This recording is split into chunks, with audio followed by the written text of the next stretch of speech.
What if a buyer tells you that they want you to sell their property, but they want to take over your mortgage, and that's how they're going to pay you extra money? Should you do that?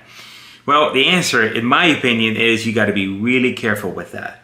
Now, there's a strategy in real estate called subject to, and that means that, let's say, for example, that you had a mortgage of $100,000, and the property was worth $110,000. So there wasn't that much of a spread. A buyer could come and say, you know what? I can't, if I bought it from you for 110, by the time I pay closing costs and everything else, like, you're not going to be able to walk away with any money, right? Because the $10,000 difference is going to be eaten up with all those costs.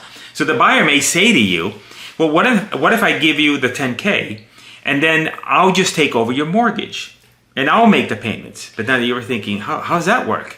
And they'll explain it to you and they'll say, well, the mortgage is going to have to stay in your name for the time being. And, you might be tempted to do that strategy because you need the money. But the problem with that is that you're still on the hook of the mortgage, but yet you don't own the house. And that's a problem.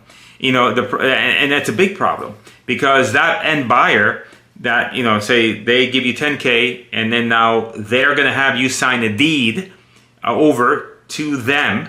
It's probably going to be under a trust so that it disguises to the lender, because a lot of these lenders have a due on sale clause, which means that then if you sell the property without paying the mortgage, they'll be notified and they'll come after you and say, hey, you forgot to pay us. We need the mortgage, the $100,000 you owe us in the next 30 days. Otherwise, we're going to sue you. But, so let's say that the buyer's going to do a lot of maneuvering to make sure that hopefully that doesn't get triggered. But then now when you go on about your business and now you're trying to get another loan a year later, they're going to look at your records and say, oh, but you still have a loan on that other house. And you're like, oh, yeah, I forgot about that. But you have no control over the house. You can't even sell it. Why? Because somebody else owns it. And that's a problem. Now that doesn't also, so you got problems there with regards to now that you have a loan sitting on your credit that you have no control over, which now impacts your ability to do something else. But also now if that investor that you transferred the ownership of the property to, if they're saying they're going to pay your mortgage, but things happen in life, maybe something happens with them and they get hit by a bus and now they don't pay your mortgage. Now you're on the hook for the mortgage because it's still under your name, and the lender's going to come and say, hey, where's our mortgage payment? And you can't tell the lender, oh, I don't own the house anymore. Why? Because they're going to come back and say, oh, then you owe us the whole balance.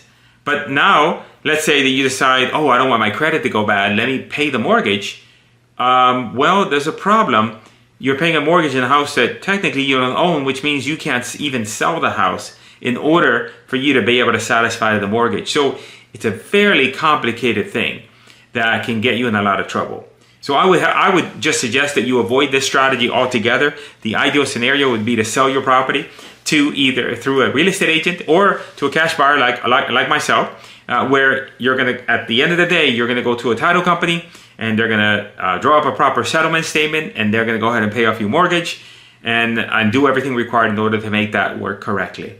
Because at the end of the day, that strategy that I tell you that you should try to avoid may get you more money in your pocket, but it will bring for you later on a lot more aggravation and difficulty. So if I were you, I'd rather take less money now and not have to deal with a situation later that you might have a really difficult time resolving.